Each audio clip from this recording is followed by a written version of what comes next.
Hello.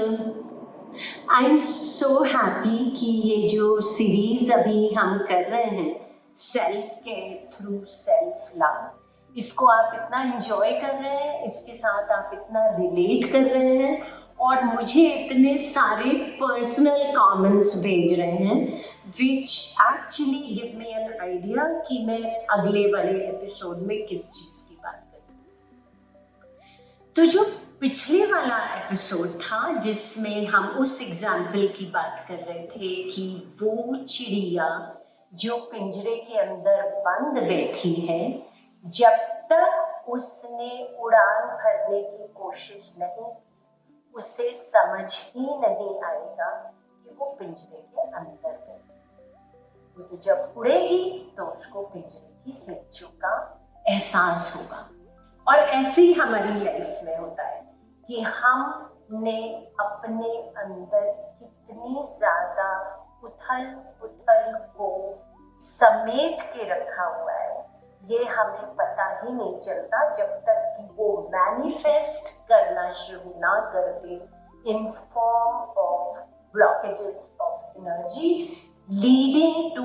Various diseases, अलग अलग तरह की बीमारियों में, जब तक कि वो अपने आप को एक्सप्रेस करना शुरू ना कर दे। ऐसे ही हमने अपने अंदर क्या क्या स्टोर कर रखा है उसका पता नहीं चलता है। और फिर हमने ये बात की थी कि हम अपने आप को पूरी तरह से कंप्लीटली किसी भी बीमारी, किसी भी उलझन से बाहर ला सकते हैं अगर हमने वो प्रोसेस ठीक से समझ लिया जिसके ऊपर हमें काम करना है अपने साथ। And then we had spoken about the importance कि इस तरह से ये जो फिनोमेना है, माइंड बॉडी कनेक्ट का जो फिनोमेना है, इस तरह से काम करता है, इसको एक्नॉलेज कर लिया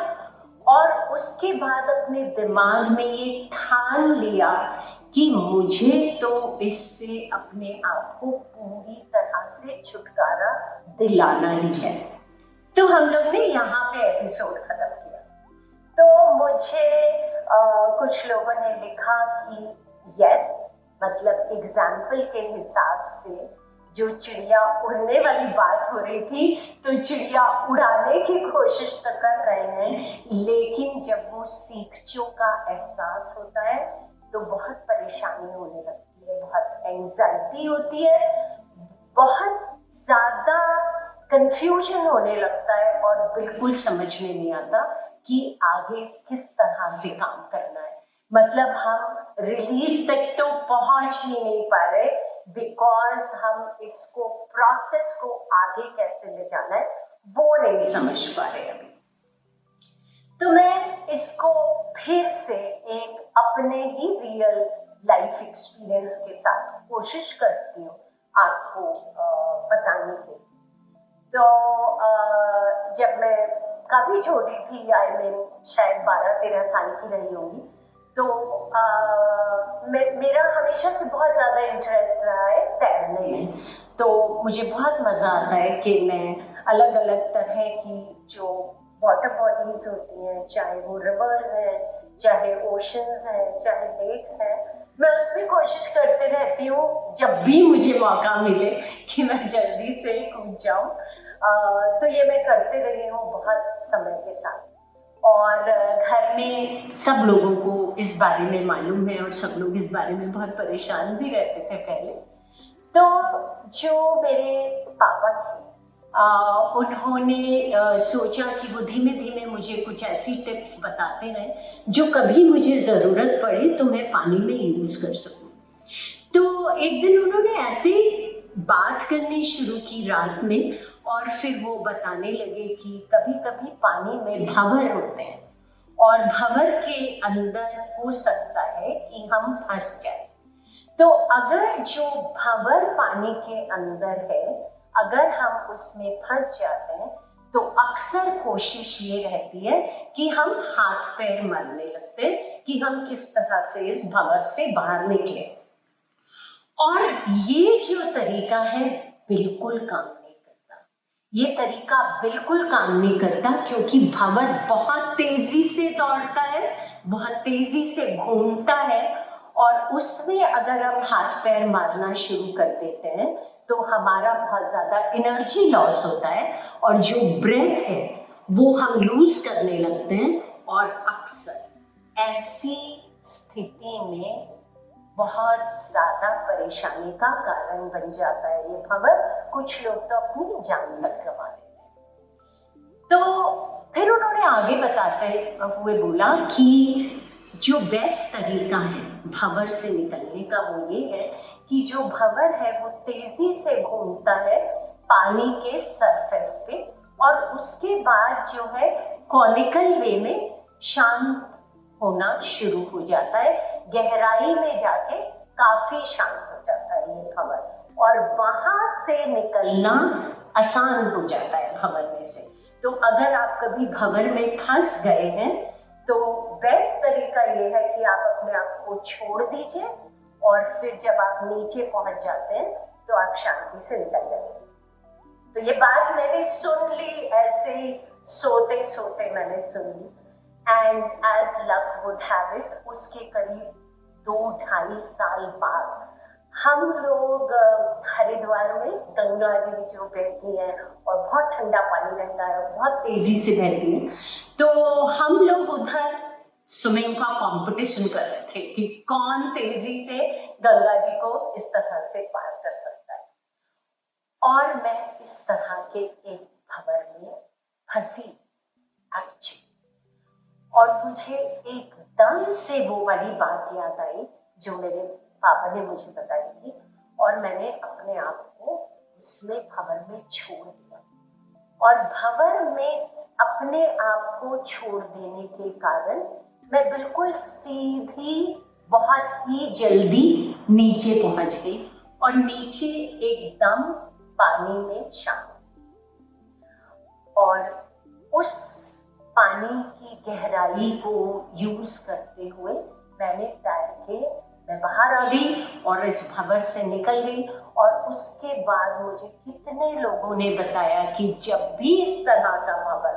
आता है गंगा जी में, और अगर कोई फंस जाता है तो इससे कभी बाहर नहीं निकल पाता। और मैं इस भंवर से निकल पाई क्योंकि दिमाग में ये बात बैठ गई थी कि नीचे जाने के बाद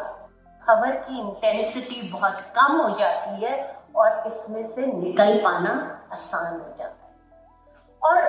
उस दिन मैंने लाइफ में ये सीखा कि हमारी जितनी उलझने होती हैं,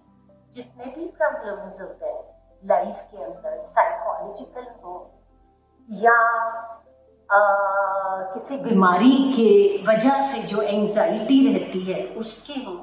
तो वो जो सरफेस के ऊपर उथल पुथल बहुत ज्यादा रहती है।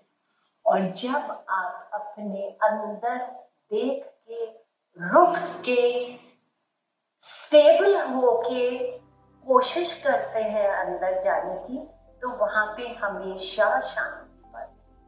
और वहां पे सिर्फ आप शांति नहीं पाते, आप ये भी समझते हैं कि ये जो उथल पुथल हो रही है ऊपर, ये किस वजह से हो रही है। इसको आप खुद से देख पाते हैं। अपनी ही उथल पुथल को खुद से देख पाना एक बहुत ही अच्छा तरीका है उसकी इंटेंसिटी को समझ लेने का, उसके रीजन को समझ लेने का, और उससे बाहर निकल जाने का। तो जब आप इस एंजाइटी की जो सरफेस है, उसका टर्ब्यूलेंस जो है, उसको आप समझते हुए अपने अंदर की गहराई में जाते हैं।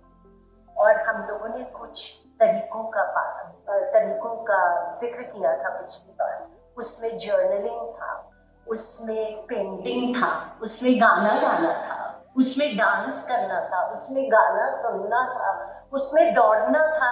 या जो भी एक्टिविटी काम करती है आपके लिए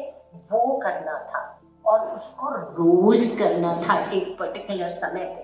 तो जब आप शुरू करते हैं तो आपको लगेगा बहुत ज्यादा उथल पुथल है और यहाँ पे तो मुझे अपना समाधान पाना मुश्किल लग रहा है।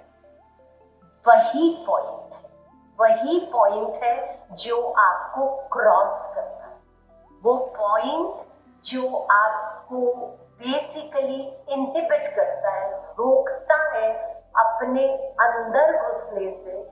उस पॉइंट को आपको ब्रेक करके अंदर जाना है और फिर जब ब्रेक करके अंदर जाना है और जब आप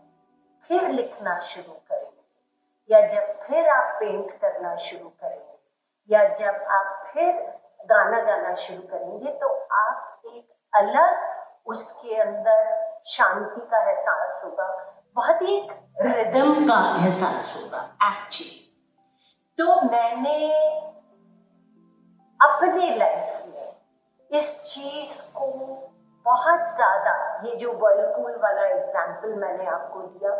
मैं एनालाइज करती रहती हूँ इवन टुडे। और मैं हर बार जब भी किसी चीज में फंसती हूँ, चाहे वो फिजिकल हो चाहे वो साइकोलॉजिकल हो, मुझे ये अपनी जिंदगी का ये वाला वाकया याद आता है और मैं हमेशा इसको अप्लाई करके और उस पॉइंट को ब्रेक करके अंदर जाने की कोशिश करती हूँ और मुझे हमेशा सल्यूशन वहीं पे अपने ही अंदर मिलता है। तो जो भी आप प्रॉब्लम लाइफ में फेस कर रहे हैं और अब जब आपको समझ में आ गया इससे बाहर कैसे निकलना है, आपको माइंड बॉडी कनेक्ट समझ में आ गया है और आपको दिक्कत सिर्फ इस चीज की हो रही है कि ये शुरुआत में आपको मुश्किल लग रहा है, तो प्लीज मेरी लाइफ का एग्जाम्पल यूज करिए या आई एम श्योर कि मेरी लाइफ का एग्जाम्पल सुन के आपको अपनी जिंदगी के बहुत सारे वाकये ऐसे याद आ जाएंगे जिसमें आपने उस शुरू की एंजाइटी को आइडेंटिफाई करके आप अंदर घुस पाए, उस इम्पोर्टेंट पॉइंट को ब्रेक कर पाए and you could achieve success. और वही वाला एग्जाम्पल आपको अपनी लाइफ का यूज करते हुए अपने ऊपर काम करना है। आई एम श्योर कि आप अपने ऊपर काम करते रहेंगे और जिस भी उलझन से अभी गुजर रहे हैं उसमें से बिल्कुल पूरी तरह से निकल